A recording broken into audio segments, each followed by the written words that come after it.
Happy Halloween. Leave now while you still can. Leave now before Master finds you. Who is that knocking at my door? Who is that knocking at my door? Who is that knocking at my door?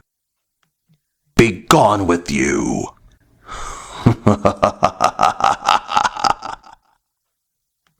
Hello everyone, today's video I'll be looking at Scars of Dracula from 1970.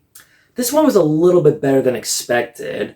Unlike Horror of Frankenstein, which I was not too crazy about, this one was decent. This movie was released as a double feature with Horror of Frankenstein. After Hammer's big hit in the late 50s and 60s, the 1970s was their downfall and the end streak of their success. Once again, this was a reboot to the Hammer Horror of Dracula. But despite the movie as a reboot, the movie opens up with the same set designs, and we see Dracula's cape dust from the last movie. And there's a resurrection scene where a fake bat spits blood on Dracula's cape and dust again. Hammer could not make up their minds about whether they wanted this to be a remake or a sequel. You could argue a debate about this one as more of a sequel than a reboot. Because Horror of Frankenstein, at least that was more of a reboot than this movie was. Despite that, I was not really crazy about Horror of Frankenstein. At first, when the opening scene had a little comedy to it, my first thought was like, you gotta be kidding me. Same as Horror of Frankenstein, another stupid reboot that parodies a Hammer horror movie. It felt like something out of the British comedy show, The Benny Hill Show. Once again, the main character's name is Paul. Hammer reusing the name Paul was like reusing the same toilet paper to wipe your ass over and over again. Unlike the last Paul characters that were gentlemen and faithful to their girlfriends, this one is kind of a man whore, I hate to say it. Paul's on the run from the law after misunderstanding, being accused of raping the head police's daughter. The girl who accuses Paul of rape was kind of fucked up. The movie copies the same format as Horror of Dracula. Just like Jonathan Harker, he goes to Dracula's castle. But the difference is, Jonathan Harker got a job at Dracula's castle. In this movie, Paul just appears out of nowhere and just randomly ends up at the castle. Dracula treats him as a guest and is very kind to him, just like he was to Jonathan Harker in Horror of Dracula. Also, just like in Horror of Dracula, one of Dracula's wives tries to seduce Paul, and they end up sleeping together. We all know where this is going. We all know what's going to happen. She wants freedom. She wants out. She's about to bite Paul, then Dracula comes in. I'll get back to this part in a second. Dracula has more dialogue in this movie than he did in the last ones. Finally, we get to see Christopher Lee talk more in a Dracula movie. It's also nice to see Dracula has a lot more screen time in this movie. Christopher Lee said he hated making this movie and found the script over the top, which you can see why. Seeing Dracula use a knife to stab one of his brides, it felt like something out of a slasher movie. For me, this was the first time seeing Dracula kill one of his victims and has not sucked their blood. What's next? They give him an M60 and he goes full Rambo Beast mode, breaking Hot Shots Part Duh, video game kill record. Despite I do enjoy this movie and like this movie, the only downside of this movie is the characters and other characters are not very interesting and have no personality. They're not terrible or horrible, they're just not like well written.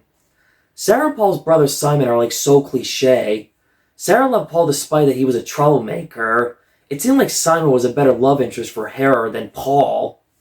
But Simon is a gentleman in helping Sarah find Paul, make sure he is safe, shows how he cares about her.